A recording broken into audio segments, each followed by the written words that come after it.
Hello everyone, welcome to a special 3-part edition of Open Up, a Mighty Feel series about communication. My name is Ten, and in this 3-part series we're going to be talking about ways to figure out what kind of support we need, how to make sure we're asking the right people for support, and then how to ask for support. So in this part 1, we're going to talk about ways to figure out what kind of support we need. But first, I'm going to make asking for support really easy for you. I've made a TikTok that can be a starting point for reaching out for support. You can send it to someone and use it as a conversation starter with the person that you want to ask for help from. You can find the link in the description below, along with my guided questions for getting your needs met document that can help you be more specific about your needs. So how can we figure out what kind of support to ask for? Well, we have to know what kind of support is out there. There's physical support like hugs or cuddles or just sharing space together. There's task support like homework help, groceries, helping you move or paint. And there's emotional or psychological help like listening to you vent, offering kind words, celebrating your accomplishments, or helping you work through a problem. We all need different kinds of support at different times, so figuring out what to ask for means checking in with what we're struggling with.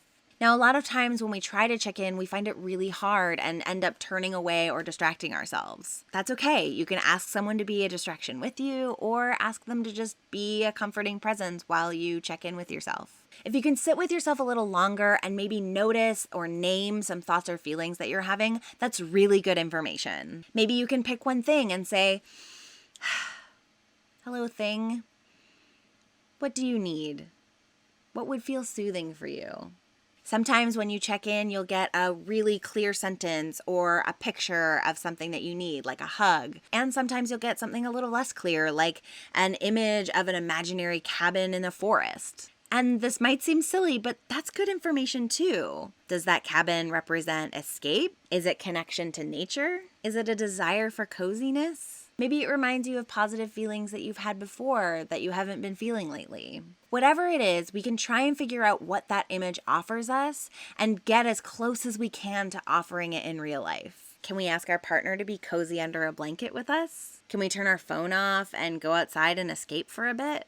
We can't always give ourselves exactly what we're looking for, but we can be creative and find new ways to soothe the parts of ourselves that need care and attention.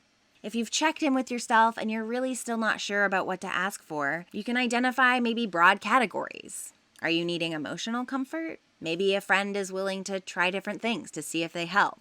Is your brain overwhelmed and you need someone else's perspective? Are you feeling overwhelmed with your to-do list and need someone to offer you some help with some tasks? Maybe look around your house and see if there's something you can ask someone else to do, even if it's small.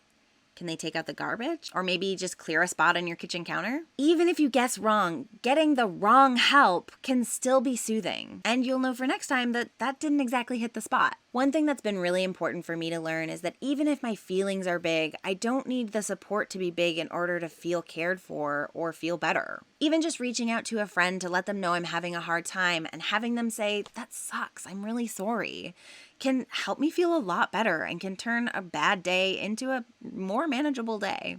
The point is, you don't have to know exactly what you need in order to reach out. But if you have ideas or can name what's going on for you, that can be really helpful to the people who are trying to help. They can offer suggestions that gets you closer to a kind of soothing that really works for you. And even if what they suggest isn't perfect, you're still working on it together. So that is part 1 of how to ask for support.